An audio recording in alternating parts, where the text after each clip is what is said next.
Bon, la première chose que je voudrais dire, c'est que je crois qu'il n'est pas une légende ni une rumeur malveillante que de dire que les experts économiques passent beaucoup de temps à faire des prévisions qui ne se réalisent pas. Ils passent leur temps, y compris dans les grandes l'Union européenne, l'INSEE, tout ce qu'on veut, etc., la Banque fédérale américaine, enfin bon, à faire des prévisions qu'ils réajustent, qu'ils réajustent, qu'ils machin, etc.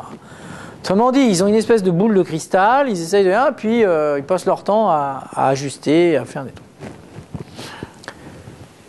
Je ne vois donc pas pourquoi les journalistes seraient tout d'un coup plus intelligents que les experts économiques et ne pourraient pas se tromper ou manquer de préscience pour voir la réalité des crises à venir. D'accord ?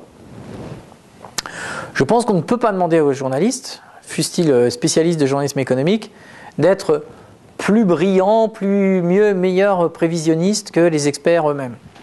Bon.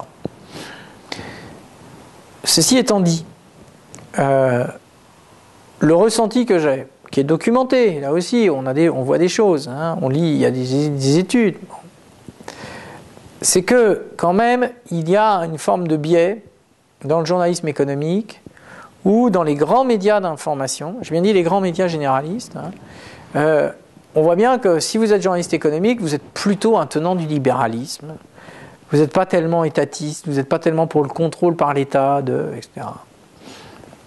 Et du coup, je pense que c'est une forme d'idéologie comme une autre, faut le dire.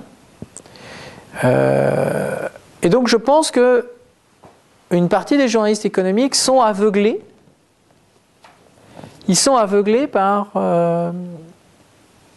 l'idéologie libérale économique qu'ils ont en tête.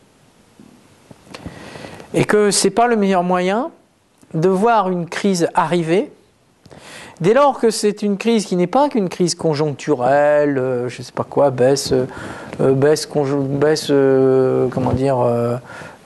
la consommation ou de l'investissement, parce que je ne sais pas quoi, mais que c'est bien une crise structurelle qui se déclenche par les excès même du libéralisme économique. Et donc, je pense que si vous avez choisi d'être journaliste économique pour défendre un certain idéal d'économie qui est une économie libérale, vous êtes sans doute le plus mal placé pour faire des prévisions catastrophistes sur les méfaits du libéralisme, sur le fait que, non pas en soi d'ailleurs, c'est pas mon débat, moi, je ne prends pas position sur le fait de savoir si le libéralisme économique c'est le meilleur des systèmes ou le pire, c'est pas ma question. Ma question, c'est que tout système a ses avantages et ses limites. Oui, je peux défendre cette position. Après, le dosage entre les avantages et les limites de chacun, chacun est libre, c'est pas le sujet. Mais du coup, si vous êtes très fortement sur un truc, sur une position, si la crise qui se dessine, qui se fait sous les yeux des commentateurs, puisqu'ils sont des commentateurs, ils regardent tous les jours comment les choses évoluent, je pense qu'ils ne la voient pas venir, parce qu'à partir du moment où c'est une crise systémique des dysfonctionnements du système, et qu'ils approuvent le système, voilà, ça les rend aveugles en partie.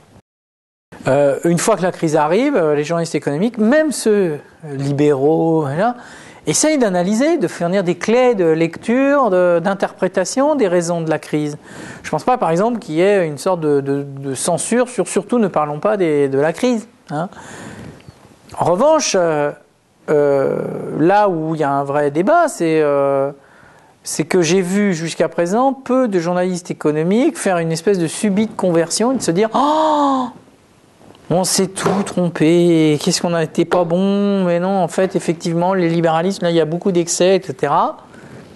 Il faut tout remettre en cause, et j'ai encore jamais vraiment vu ça. Et du coup, leur modèle d'interprétation, ça peut être un modèle mais c'est naturel, hein, je veux dire, c'est le fonctionnement ordinaire du psychisme de chacun. Quand on est confronté à ce qu'on pourrait appeler une dissonance cognitive, si on fait des sciences cognitives, une dissonance cognitive, c'est le fait qu'il y a un écart entre vos représentations, vos idéalisations et la réalité à laquelle vous êtes confronté. Eh ben oui, non, le libéralisme, la libéralisation des marchés financiers, etc., n'a pas produit un grand moment de prospérité partagé par tous. Le marché ne s'autorégule pas tout seul, ou plus exactement, il passe de phases de bulles spéculatives à des phases d'explosion de la bulle, avec contamination à d'autres secteurs qui pouvaient être sains, parce qu'ils n'avaient pas été contaminés, mais du coup ça rejaillit sur eux. Eh bien non, je suis obligé de constater que les banques n'assument pas la totalité de leurs responsabilités, contrairement à ce qu'on dit, parce que ah oui, les acteurs économiques ne sont pas irrationnels, parce que ils en paieraient les conséquences. Ben non, je suis obligé de constater que quand les banques font des conneries, moi j'observe que les États viennent au secours, parce que derrière il y a les particuliers, etc.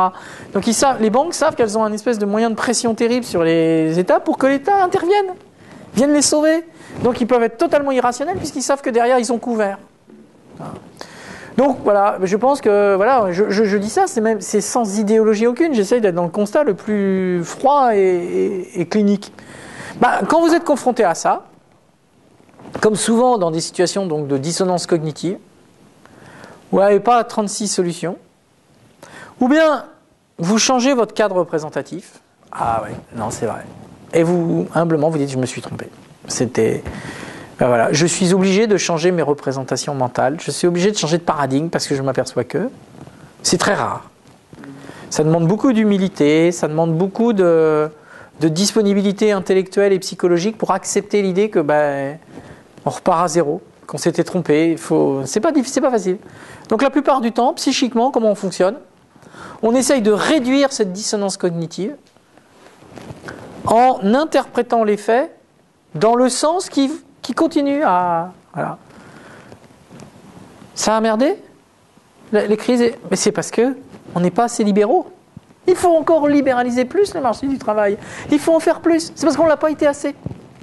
Voilà. Donc je pense que de ce point de vue, les journalistes économiques, qui étaient les tenants d'un modèle d'interprétation libérale et qui, à ce titre, n'ont pas pu voir venir la crise, n'offrent pas à leurs auditeurs, à leur public, des clés d'interprétation, qui soient des clés d'interprétation remettant en cause leur modèle, et donc du coup, conservent la face, c'est-à-dire, oui, non, vous voyez, il faut en faire plus.